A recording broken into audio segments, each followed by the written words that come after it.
Assalamualaikum warahmatullahi wabarakatuh. Bismillahirrahmanirrahim. Innal hamdalillah wa nastaghfiruhu wa nastaghfiruh wa na'udzu billahi min syururi anfusina wa min sayyiati a'malina. Man yahdihillahu fala mudilla wa man yudlil fala hadiya lahu. Asyhadu an la ilaha illallah wahdahu la syarikalah wa asyhadu anna Muhammadan abduhu wa rasuluh. Allahumma sholli wa sallim wa barik ala sayyidina Muhammad wa ala alihi wa sahbihi ajma'in. Amma ba'du. Dalam kesempatan yang mulia dan berbahagia ini, marilah kita bersama-sama mengaturkan rasa syukur kepada Allah Subhanahu wa Ta'ala karena telah melimpahkan rahmatnya, nikmat dan karunia-Nya sehingga kita bisa bertemu kembali. Sholawat serta salam semoga tercurahkan kepada Nabi Muhammad Sallallahu Alaihi Wasallam, keluarga dan para sahabatnya. Saya selalu mengingatkan kepada diri sendiri dan para jamaah sekalian untuk senantiasa meningkatkan iman serta ketakwaan kita kepada Allah Subhanahu wa Ta'ala dengan sebenar-benarnya takwa, yakni dengan senantiasa istiqomah melakukan kebaikan-kebaikan yang diperintahkan sekaligus menjauhi dan meninggalkan apa yang dilarang oleh Allah Subhanahu wa Ta'ala, dengan harapan semoga kita semua dapat menjadi hamba-hambanya yang menjalankan tugas serta peran sebagai khalifah fil al-ard atau penjaga kelestarian planet bumi ini. Sesuai dengan tema ceramah yang saya akan bawakan pada kesempatan kali ini, yaitu bertemakan memelihara bumi sama dengan merawat Islam. Para jamaah yang dirahmati oleh Allah Subhanahu wa Ta'ala, alam semesta merupakan ayat-ayat kauniyah sebagai cerminan keagungan dan kemuliaan Allah Subhanahu wa Ta'ala. Dan dengan demikian, maka planet bumi ini beserta segala isinya adalah amanah Allah Subhanahu wa Ta'ala untuk kita jaga, rawat, serta kita lestarikan sebagai wujud ketaatan menjalankan segala perintah dan menjauhi segala larangan.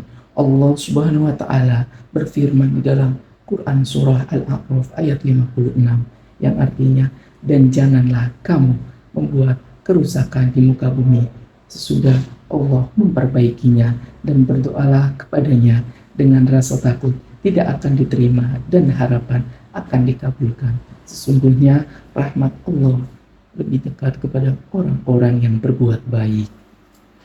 Begitu pula dalam ayat lainnya, Allah Subhanahu wa Ta'ala berfirman di dalam Quran surah Al-Furqan ayat 48 yang artinya Bismillahirrahmanirrahim, dan dialah yang meniupkan angin sebagai pembawa berita gembira sebelum kedatangannya rahmatnya, yaitu hujan, hingga apabila angin itu telah membawa awan mendung, kami halau ke suatu daerah yang tandus, lalu kami turunkan hujan daerah itu, maka kami keluarkan dengan sebab hujan itu berbagai macam buah-buahan. Seperti itulah kami membangkitkan orang-orang yang telah mati. Mudah-mudahan kamu mengambil pelajarannya. Dua ayat ini mengandung sejumlah hikmah penting yang perlu kita renungi dan kita jadikan inspirasi dalam menjalankan amanah untuk menjaga planet bumi ini. Sebagai seorang mukmin, kita secara eksplisit diperintahkan untuk merawat alam dan lingkungan serta mencegahnya menuju ambang kehancuran. Ini merupakan amanah yang kita emban sebagai hamba yang bertakwa kepada Allah Subhanahu wa Ta'ala. Perintah menjaga dan merawat kelestarian lingkungan pada dasarnya merupakan kemaslahatan bagi kehidupan manusia itu sendiri. Jika luasnya lautan, sungai, dan udara tercemar oleh limbah pertambangan, industri, dan juga pola pengelolaan sampah yang buruk, maka semua konsekuensinya akan kembali ke diri kita masing-masing. Jika laut dan sungai tercemar, maka ekosistem kehidupan di dalamnya juga ikut rusak. Habitat-habitat ikan terancam dan fungsi laut bagi ekosistem iklim kita juga ikut akan rusak.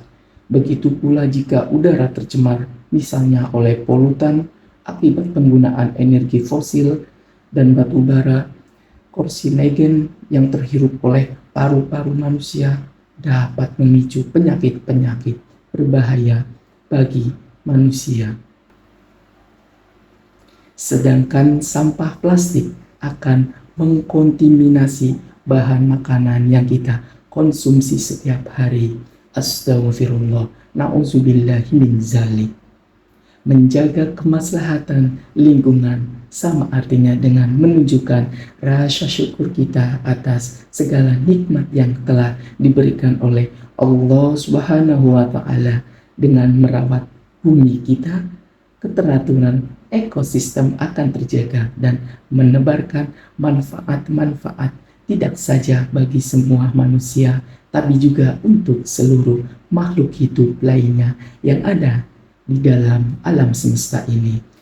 Para jamaah yang dirahmati oleh Allah Subhanahu wa Ta'ala, merawat bumi dan lingkungan tempat kita tinggal bisa kita lakukan dari hal-hal yang kecil, seperti contohnya tidak membuang sampah sembarangan, menanam berbagai jenis tanaman di pekarangan rumah, dan juga kita bisa mengurangi penggunaan bahan-bahan yang berbahan plastik dan mengurangi penggunaan energi listrik yang mubazir. Karena semua itu akan berdampak pada kondisi iklim bumi kita. Orang-orang yang merusak bumi maupun lingkungan hidup tempat kita tinggal adalah bentuk kekufuran, kufur terhadap nikmat yang sudah Allah Subhanahu wa Ta'ala berikan. Sedangkan Allah Subhanahu wa Ta'ala dengan jelas telah melarang manusia berbuat kerusakan di muka bumi ini.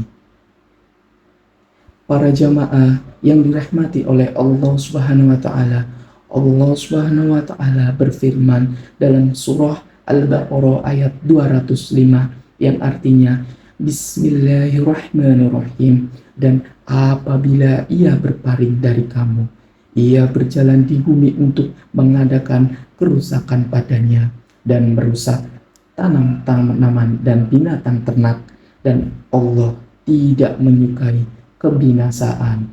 Dalam surah Al-An'am ayat ke-38 Allah juga berfirman, Allah berkata bahwa semua hewan melata di bumi dan burung-burung yang terbang menggunakan sayapnya juga merupakan umat sebagaimana halnya manusia.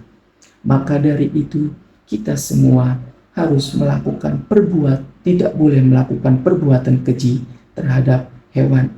Itu sama artinya perbuatan kejahatan terhadap sesama ciptaan Allah Subhanahu wa Ta'ala. Mudah-mudahan seiring dengan makin baiknya pengetahuan kaum muslimin terkait tanggung jawabnya dalam menjaga kelestarian lingkungan, kita dapat menjalankan tugas penting kita sebagai khalifah atau sebagai penjaga bumi. Sebab kondisi bumi kita semakin hari kian mengkhawatirkan dan perlu mendapatkan perhatian dari hamba-hambanya yang bertakwa. Amin, amin, ya rabbal alamin. Sampailah ceramah saya pada bagian penutup. Sebagaimana tidak ada gading yang tidak retak, apa yang saya sampaikan tadi juga pasti tidak luput dari kekurangan dan kesalahan. Saya meminta maaf dan kepada Allah saya memohon ampun. Semoga apa yang disampaikan dapat bermanfaat bagi kita semua, termasuk bagi saya pribadi. Sebelum saya pamit undur diri, saya kutip pernyataan Imam Syafi'i. Beliau mengatakan, ada orang yang telah meninggal tapi namanya tetap hidup.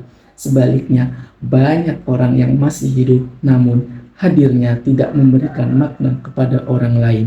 Semoga hal-hal yang saya sampaikan bermakna bagi hadirin sekalian, juga bagi saya sendiri. Terima kasih. Wassalamualaikum warahmatullahi wabarakatuh.